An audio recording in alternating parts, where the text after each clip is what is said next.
আজকে মরলে কালকে 2 দিন পরের দিন কেউ কাঁদবে না। যাদের জন্য করলা কামাই মরলে তারা চিনবে না। থাকতে সময় করো আমল, ঈমান করো খাঁটি। থাকতে সময় করো আমল, ঈমান করো খাঁটি। শেষ ঠিকানা তোমার আমার 3.5 হাত মাটি।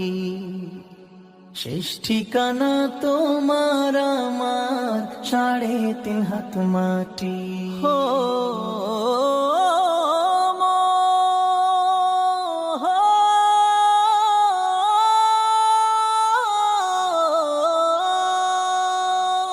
কত কষ্ট করে তুমি